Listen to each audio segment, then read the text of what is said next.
Hello, എല്ലാവർക്കും നമസ്കാരം. കേരള ഗേളിൻ്റെ പുതിയൊരു വീഡിയോയിലേക്ക് സ്വാഗതം.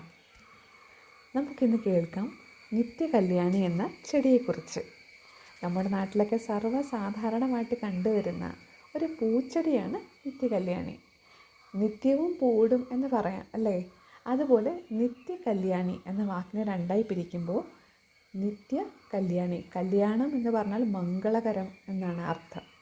അങ്ങനെ എപ്പോഴും മംഗളകരമായ കാര്യങ്ങൾ സംഭവിക്കാനായിട്ട് ഈ ചെടി കാരണമാകുന്നു എന്നൊക്കെ പറയാറുണ്ട്. നമ്മുടെ നാട്ടിലെ പല വീടുകളിലും ഐശ്വര്യം വരാൻ, ധനം വരാൻ, സഹോദരങ്ങൾ തമ്മിൽ സ്നേഹം വളരാനൊക്കെ ഈ ചെടി നട്ട് വളർത്താറുണ്ട്. ഇങ്ങനെ പല ഐതിഹ്യങ്ങളുമുണ്ട്. പക്ഷേ ഈ ചെടിക്ക് അതിനേക്കാൾ ഉപരി ഒരുപാട് ഔഷധ ഗുണങ്ങളുമുണ്ട്. അതിനെക്കുറിച്ച് നമുക്ക് കൂടുതൽ അറിയാം. ഈ ഒരു ചെടിയുടെ ജന്മദേശം എന്ന് പറയുന്നത് മഡഗാസ്കറാണ്.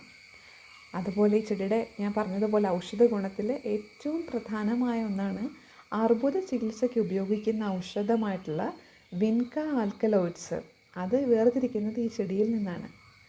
രക്തസമ്മർദ്ദം കുറയ്ക്കുവാൻ ഉപയോഗിക്കുന്ന അജ്മാക്ലിൻ എന്ന മരുന്നും ഈ ചെടിയുടെ വേരുകളിൽ നിന്ന് ഉൽപ്പാദിപ്പിക്കുന്നുണ്ട്.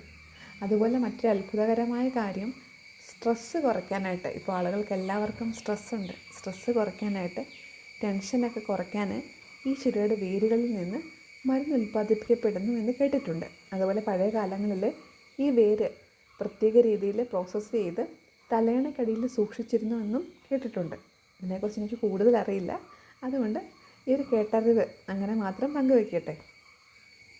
ബംഗാളിൽ ഈ ഒരു ചെടീനെ വിളിക്കുന്നത് നയൻതാര എന്നാണ് കേട്ടോ.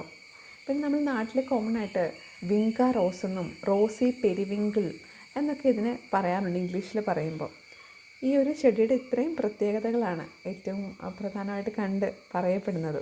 കുറച്ച് കാര്യങ്ങളൂടെ അറിയാം. നമുക്കറിയാം, ഞാൻ ആദ്യം പറഞ്ഞു ഈ ചെടി എല്ലായ്പ്പോഴും പൂവിടുന്നു. അപ്പോൾ അതിൻ്റെ പ്രത്യേകത തന്നെയാണ് എല്ലാ ഋതുക്കളിലും പൂവിടും. അതുകൊണ്ടാണ് നിത്യകല്യാണി എന്നറിയപ്പെടുന്നത്. അതുപോലെ എല്ലാ കാലാവസ്ഥയിലും ഈ ഒരു ചെടിയിൽ പൂക്കളുണ്ടാവുകയും ചെയ്യും.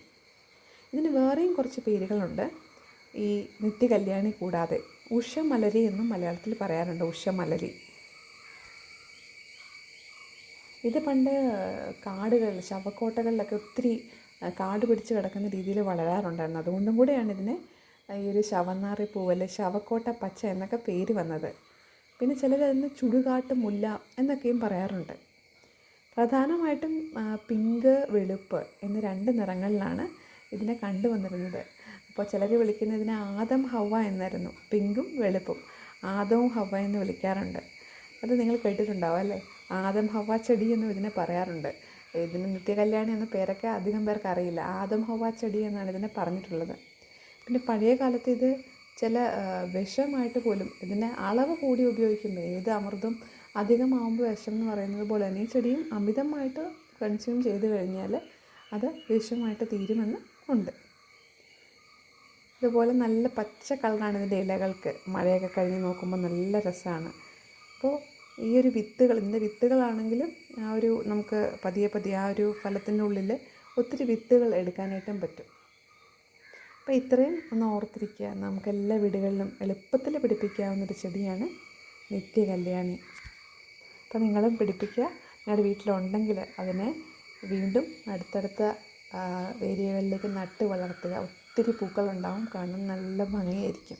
വീടൊരു വലിയ പൂന്തോട്ടമായിട്ട് മാറും. ഇനി മറ്റൊരു ചെടിയുടെ വിശേഷങ്ങൾ കേൾക്കാം അടുത്ത വീഡിയോയിൽ.